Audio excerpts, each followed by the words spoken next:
अच्छा जी, अब आपने सीखना है कि ईएस और ईडी जो है बेसिकली कैसे फाइंड करते हो। इस चीज़ का अंदाज़ा आप लोगों को पहले ही है कि मैंने पहले बताया हुआ है कि ईएस और ईडी जो है बेसिकली टेम्परेचर के अगेंस्ट ही आप लोगों ने फाइंड करने हैं, ठीक है ना। देखो आप लोगों को बिलफर्स कोई टेम्परेचर देता है, बिलफर्स वो देता है 60 डिग्री फ़ारेनहाइट, ठीक है ना, कि इतना टेम्परेचर है। इसके अगेंस्ट जो है ना आपने ईएस फाइंड करो अगर, तो ईएस फाइंड जो है वो कैसे आप करोगे आप, ये यहाँ पे डायरेक्टली जो है यहाँ से आपने ईएस फाइंड कर देना, ठीक है। ये अगर इन केपी है, किलो पास्कल्स, और अगर आपने मिलीमीटर ऑफ मर्क्यूरी में फाइंड करना है जो कि फार्मूले के अंदर पुट होता है, उसके लिए फिर आपको आगे जाना पड़ेगा। सही हो गया। और ये बोलता है आपको 80 है जी टेम्परेचर आपका, और आप इसके अगेंस्ट जो है वो ई एस फाइंड करो, तो सिंपल जो है वो स्ट्रेट लाइन जो है आपने लेके आनी है, और यहाँ इस कर्व से आपने जो है उस टेम्परेचर के अगेंस्ट जो है ना आपने ई एस को पढ़ लेना है, ठीक है। और ई डी कैसे फाइंड करोगे, इसी ई एस की वैल्यू को आपने रिलेटिव ह्यूमिडिटी जो इक्वेशन में दी होगी, आपने उसी से मल्टीप्लाई करके आपने बेसिकली जो है ना वो ई डी जो है ना फाइंड कर लेना है। अब हम इसकी एग्जांपल जो है ना सॉल्व करते हैं, ये वाली। इसमें लिखा हुआ है कि compute the evaporation for the month of June, ठीक। अच्छा जी, मैं साथ में अगर हो सके तो पेन निकाल लेता हूँ। इवेपोरेशन आपने जो है ना वो फाइंड करनी है। यार ये मुझसे इससे नहीं लिखा जाएगा, बेसिकली मुझे टाइप ही करना पड़ेगा, बहुत देर लगा दूंगा इसमें अगर लिखने बैठूंगा तो। इसमें मुझे जो है वो लिखना ही पड़ेगा उसके ऊपर। Compute the evaporation for the month of June, क्या फाइंड करना है मुझे, बेसिकली इवेपोरेशन फाइंड करनी है, ठीक है। किस मंथ के लिए फाइंड करनी है, for the month of June.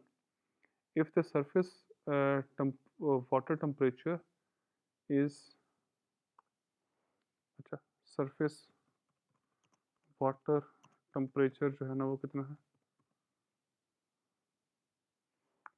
कितना है जी वो 60 डिग्री फ़ारेनहाइट, ठीक है। अच्छा, इसके बाद जो है ना एवरेज विंड स्पीड जो है वो बेसिकली कितना है, 4.8 किलोमीटर पर आवर, ठीक हो गया। अच्छा, अब average temperature and relative humidity at 6.7 metre height are, ठीक है। कहते हैं कि टेम्परेचर जो है एट 7.6 मीटर हाइट,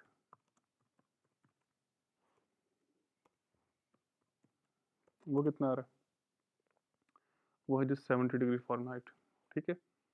और जो रिलेटिव ह्यूमिडिटी है वो कितनी है, वो है 40%। आपने वैल्यू ऑफ ई फाइंड करनी है, ठीक है ना। ई का फॉर्मूला आप लोगों को पहले ही पता है, वो बेसिकली इक्वल टू होता है C into E S minus E D. अच्छा, अब सी को फाइंड करना है तो किस तरीके से फाइंड करोगे सी को, सी को ऑब्वियसली मेयर के तरीके से फाइंड करेंगे, बिकॉज हाइट जो है वो कितनी यहाँ पे गिवन है, 7.6 मीटर हाइट, ठीक है ना। तो जो मेयर का फॉर्मूला था सी वाला वो क्या था, C is equal to 15 plus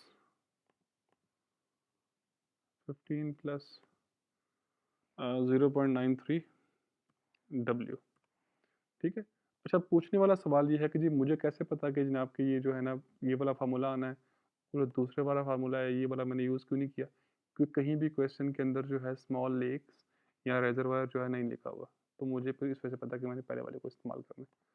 अब सी जो है यहाँ से इजीली मेरे पास आ जाएगा, कितना आ जाएगा वो 15 प्लस 0.93 इंटू डब्ल्यू, डब्ल्यू जो है कितना आता है 4.8, तो ये बेसिकली बनता है 0.93 ज़ीरो 4.8 प्लस 15, तो ये कितना आ गया 19.464। ओहो, सी जो है मेरे पास वो कितना आ गया 19.464, ठीक है। अब इसके बाद जो ई एस है मैंने वो फाइंड करना है। ई एस कहाँ से आएगा, ई एस ग्राफ के लिए आएगा, किस टेम्परेचर पे आएगा, ये है सरफेस टेम्परेचर, ठीक है। अच्छा, अब ये सर्फ मैं एक बात एक्सप्लेन करूंगा बाद में जाके, लेकिन फिलहाल जो है सरफेस मेरी 60 है, तो हम यहाँ से पढ़ते हैं जी ग्राफ से जो है वो 60 के ऊपर जो है कितना आता है, नहीं जा रहा है ना। तो ये स्ट्रेट लाइन यहाँ से अगर आप ड्रॉ करें 60 के ऊपर, सॉरी 60 के ऊपर यहाँ से मैं अगर स्ट्रेट लाइन एक ड्रॉ करूँ, थोड़ी सी उल्टी हो गई है, तो ये ऑलमोस्ट 13 के आसपास आता है मेरा ख्याल है यस जो है। तो 13 मिलीमीटर ऑफ मरकरी आ गया, ठीक है। ये था किसके ऊपर, 60 के ऊपर था, ठीक हो गया। अब जो ES जो है, दूसरे वाला ES जो है वो बेसिकली ज़ाहिर पता है दो टेम्परेचर गिवन है ना ये वाला, एक तो है 60 है, दूसरा कौन सा वाला है 70 है। तो 70 के ऊपर देख लेते हैं कितना आता है, तो वही आपने करना है। 70 के ऊपर गए, ये कर्व के ऊपर आए आप, और कर्व से बिल्कुल स्ट्रेट चले गए, तो ये ऑलमोस्ट अगर ये मैं देखूँ तो ये किस 17-18 आता है इसका, तो आप बिल्कुल 18 ही लिख लो, 18 मिलीमीटर ऑफ मरकरी। अच्छा, अब मुझे फाइंड करना है ED। ED तो ग्राफ से फाइंड नहीं होना। अब मुझे कैसे पता कि मुझे ED इससे फाइंड करना है या मुझे ED जो है ना वो इससे फाइंड करना है, ठीक है। अब ये चीज़ जो है ना मुझे अंदाज़ा नहीं है इस बात का। देखो जो भी देखो ES ED है, ये होता क्या, ये है एक्चुअल वेपर प्रेशर, और ES क्या होता है, ये है saturated vapour pressure. Saturated vapour pressure जो है वो क्या होता है, वो कहाँ पे होता है, हमेशा ये उस एयर में होता है जो कि पानी के ऊपर होती है, ठीक है ना। ऑब्वियसली वाटर जो है उधर से ही एवेपोरेट होके ना, मैं अगर एग्जांपल दूं आपको, ये नहीं आपका, ये है आपका सरफेस का एरिया, इसके ऊपर है पानी रखा हुआ आपने, लैंड थी, इसके ऊपर पानी आपने ये रख दिया था, ये वाला। मैं ज़रा पानी जो है इसके ऊपर इसका निशान भी डेल्टा भी ड्रॉ कर दूँ, पता लगे वाटर। अब क्या होना है, वाटर इधर से एवेपोरेट होके कहाँ जाएगा, ऑब्वियसली भाई साहब एटमॉस्फेयर एयर में जाएगा। अब जो इसके ऊपर इमीडिएटली एयर है वो सारी की सारी जो है वाटर वेपर से क्या होगी, सेचुरेटेड होगी, ठीक है। तो हमेशा आपने जो ES फाइंड करना है वो किसके ऊपर से फाइंड करना है, ऐसा एरिया जिसके ऊपर वाटर है। तो 60 के ऊपर जो है वो ES की वैल्यू आएगी, ये वाली जो 13 है। ED जब आप फाइंड करने बैठोगे ना, जो कि एक्चुअल वेपर प्रेशर है, तो वो कहाँ पर आएगी, वो आएगी जब आपका 7.6 मीटर हाइट के ऊपर आप थे, ठीक है। तो जो 18 मिलीमीटर ऑफ मरकरी है ना, इसको आपने जो है 18 मिलीमीटर ऑफ मरकरी को आपने मल्टीप्लाई करना है रिलेटिव ह्यूमिडिटी के साथ, वो क्या आ जाएगा 40/100। तो ये कितना बनता है, ये ED कितना आता है, ED आता है 18 ज़रब 40/100, या क्या 7.2, ठीक। अब आपके पास सारा कुछ आ गया, ED भी आ गया है, और आपके पास जो है ना वो ES भी ऑलरेडी है, और C भी है। तो कितना आ गया, इज इक्वल टू C की वैल्यू कितनी है 19.464 इंटू ES 13 माइनस ED 7.2। अच्छा जी, ये कितना आ गया, यहाँ से 13 माइनस 7.2 ज़रब 19.464, ये आ गया ऑलमोस्ट 112.89 मिलीमीटर पर डे, ठीक है ना जी। ये आपके पास जो है ना मिलीमीटर, सॉरी मिलीमीटर जो है ना वो बेसिकली आना है millimetre per month, for the month of July है मिलीमीटर पर मंथ आना है, हमने पहले ऊपर पढ़ा भी था मेरा ख्याल है वो, फिर जो है वो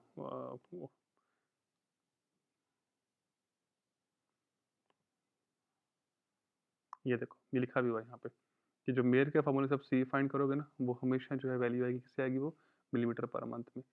जो आप C की वैल्यू रोवर से फाइंड करोगे उसमें जो वैल्यू आएगी आपकी E की, वो किस में आएगी, वो मिलीमीटर पर डे में आएगी। तो ये बेसिकली मिलीमीटर पर मंथ में था। तो ये बेसिकली ये सिंपल सा इसका जो है ना वो सोल्यूशन था। तो आई होप कि ये कोई इसमें इतना बड़ा मसला आपको नहीं आया होगा, और ना ही आपको आएगा।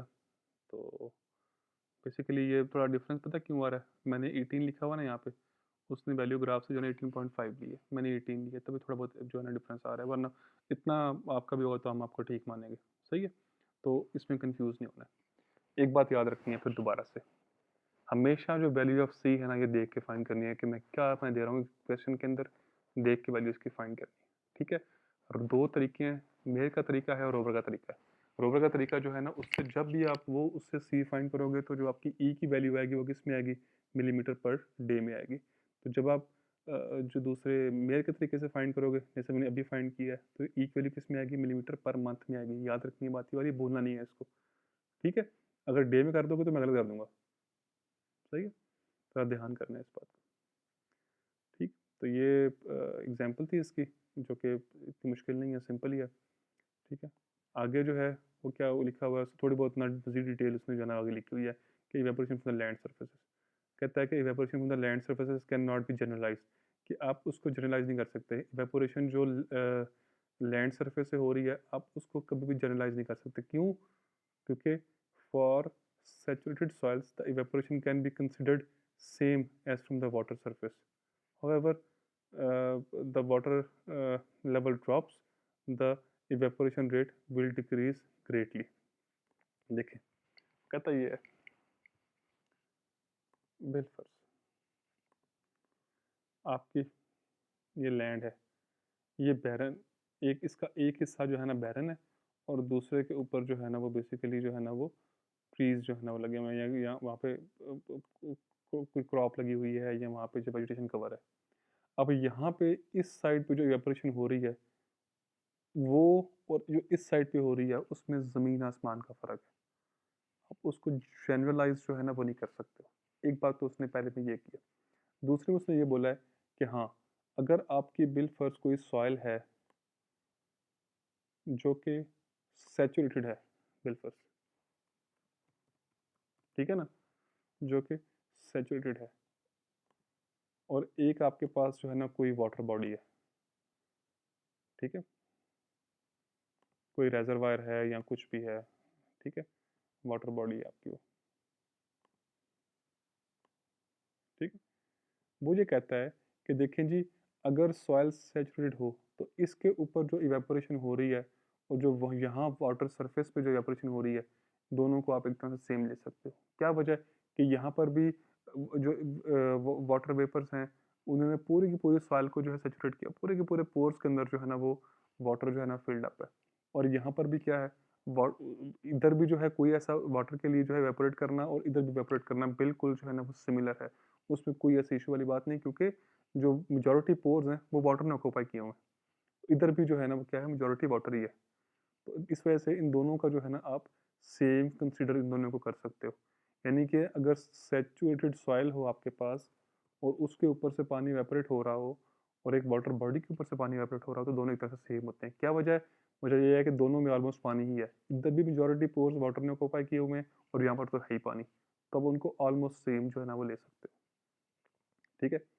फिर वो कहता है कि अगर सॉइल जो है वो सैचुरेट नहीं रही, वो हो गई है अनसैचुरेटेड, ठीक है ना, फिर क्या होगा, अब जो है सॉइल जो है पानी को बाहर जाने कभी भी नहीं देगी, ठीक है।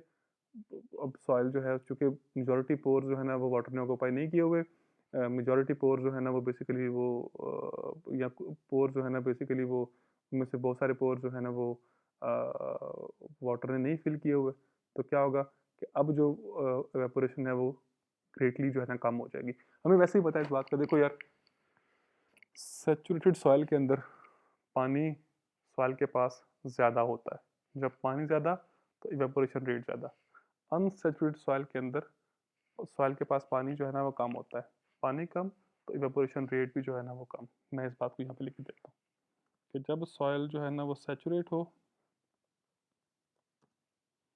तो सॉइल हैज़ मोर वाटर, ठीक है, तो हैंस मोर इवेपोरेशन, ठीक है। और अगर सॉइल हो अनसैचुरेटेड तो क्या आता है, सॉइल हैज़ लेस वाटर, तो आगे हेंस लेस इवेपोरेशन, ठीक हो गया। नेक्स्ट, ट्रांसपिरेशन रेशो, बहुत सिंपल है ये बोला। It represents the ability of plant to use water to form dry matter. Transpiration ratio ये है कि जी बिल्फर्स, आपके पास कोई प्लांट था, ये वाला, फिर प्लांट में बेसिकली दूसरे को बना देता हूँ, बिलफर्ज आपके पास ना कोई प्लांट है, ये वाला, और आपने उसको लगाया हुआ है एक गमले के अंदर।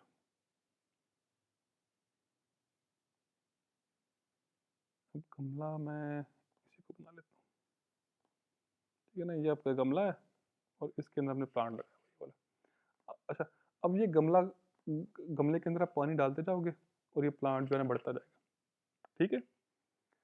अब एक ट्रांसपिरेशन रेशियो जो है ना ये बताती है कि आपने कितने लीटर पानी डाला और कितने ग्राम जो है इस प्लांट का वेट जो है ना वो बढ़ा।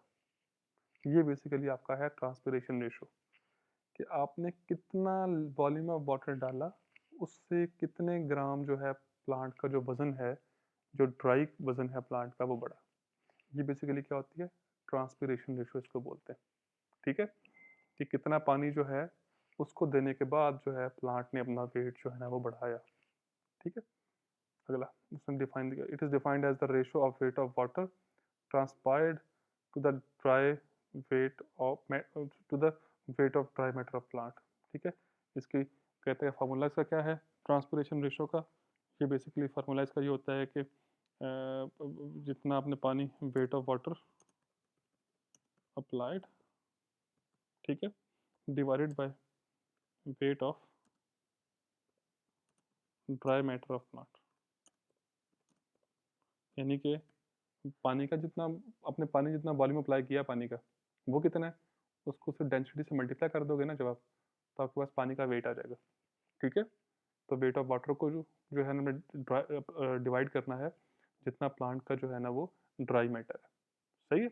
उस उन दोनों का जो है रेशो जो है बेसिकली क्या आपको बताएगी, ये ट्रांसपिरेशन रेशो जो है ना वो होती है, ये ट्रांसपिरेशन रेशो है।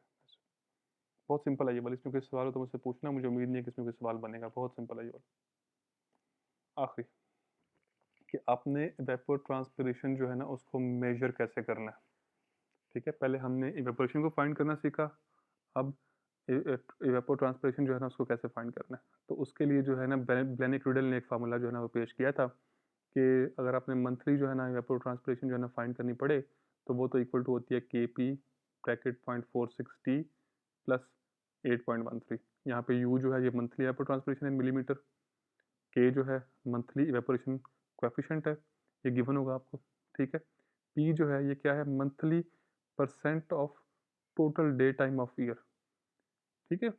अच्छा, ये पी जो का मतलब है कि आपका कितना परसेंट जो है पूरे साल में डे टाइम रहा था, सही है, यानी कि पूरे साल में कितना जो है हिस्सा आपका दिन का हिस्सा था, ठीक है। वो कैसे फाइंड करते हो आप, monthly day time hours divided by total annual day time hours, ठीक है, इनटू 100। ये कैसे फाइंड करते हो आप पी, पी जो होता है कि जी मैं कहता हूँ कि जी मंथली डे टाइम आवर, ठीक है, कि आपके एक महीने में जो है ना कितने मंथ, कितने आवर जो है ना वो दिन रात है, और दूसरा क्या है टोटल एनुअल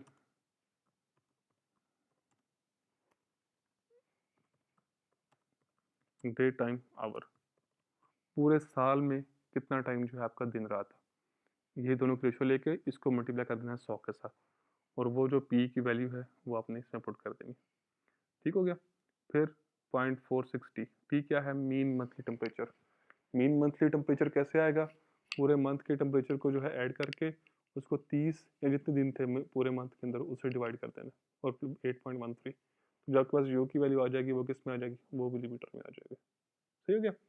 ये था आपका बेसिकली लेक्चर नंबर जो है ना बेसिकली 6। तो इसमें कोई सवाल हो तो आपने करने, सही है। वैसे मुझे उम्मीद है कि इसमें कोई सवाल जो है ना वो होगा नहीं, लेकिन अगर है तो बट आपने करना है इस बात में, ख़ास तौर पे जो इक्वेशंस थी अनसैचुरेटेड सॉइल जो है उसमें से फ्लो रेट कैसे फाइंड करना है, उसमें कोई सवाल हो तो मैं लास्ट में पूछना है आपने, ठीक है। तो अब जो है आपके पास ये यही वाला वीक है इन लेक्चर्स को देखने का। हम नेक्स्ट वीक जो है आपका मिड के लिए आपको असाइनमेंट जो है ना वो पुट इन करेंगे, और आपको वो एक वीक के अंदर जो है ना वो सॉल्व करनी पड़ेगी। तो I wish you all the best, ये आपका मिड तक का कोर्स था।